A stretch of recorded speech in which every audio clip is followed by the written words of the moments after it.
Hi, I'm Darnell with Whale Recipes. And the Ninja Sizzle Pro XL Grill and Griddle is a pretty nice countertop appliance. And I want to show you how you can use it for baking. It's a grill and griddle, and they don't mention that there's a way to have it bake, but I'm going to show you how. And so let's get cooking right now. Alright, so I've got my almond flour chocolate chip cookie dough here, and I'll just show the ingredients on the screen for a moment. And for the Ninja Sizzle Pro XL, I've got the griddle plate in that I'll be using to do this bake. And so I'm going to close it on up and going to turn it on. I'm going to start preheating. I do want to say a few quick things that you need to know for doing this type of thing.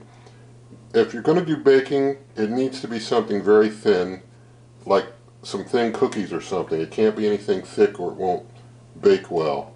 And we're going to use a lower temperature to get this bake done, because if you bake it too high, your tops are not going to get cooked well enough compared to the bottom. So you got to kind of do a lower temperature for this.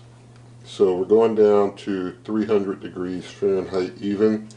And for the time, I'm thinking somewhere between 20-30 minutes maybe. So, you know, I've done this a few times, but we're going to try it at 300. And probably only need 20 minutes, but we'll leave it at 30. And so I'm going to let it preheat. While it preheats, I'm going to take the wet ingredients, get them mixed up into the dry ingredients so that we can basically make our cookie dough and start putting the cookies out once things are preheated there.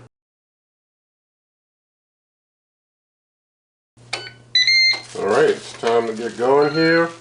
I've got some extra light olive oil here. I'm going to just spray from pump sprayer. Don't confuse extra light olive oil with olive oil. It doesn't taint the flavor at all. It has a high smoke point.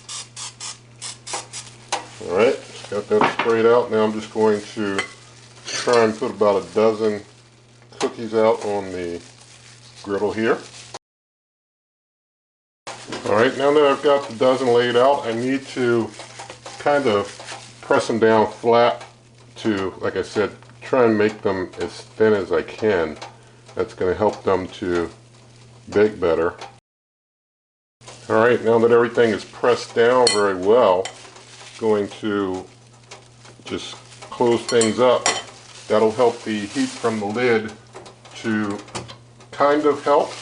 I guess it would help even more if there weren't gaps in the lid, but still it helps. And we'll let this go for till it's down to maybe 10 minutes left, and we'll see how things look then.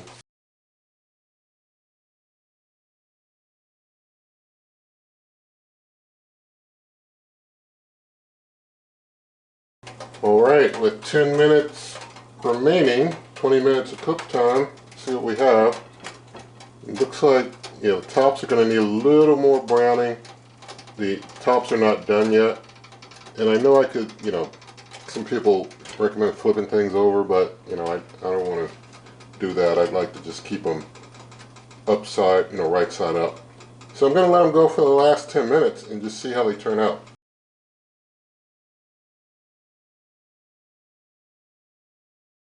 Alright, so 30 minutes, and let's see what we have. This is the finished product. The tops are good. The tops feel good. They're not undercooked. They're like just there, you know. They're just there to hardness, so that's good. Alright, so now I'm going to turn things off, and I'm going to go ahead and start plating these. So get into there.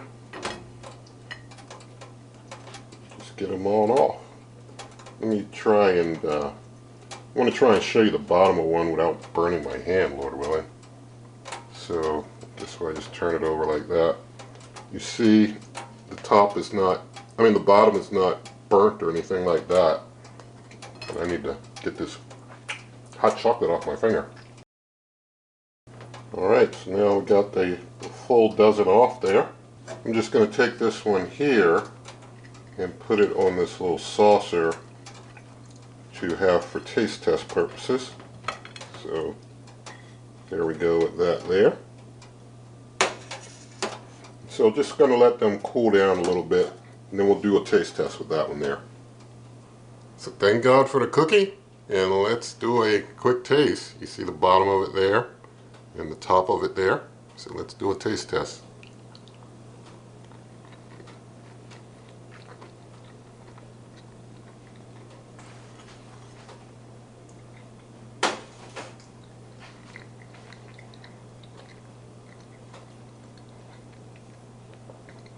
Okay, turned out perfect.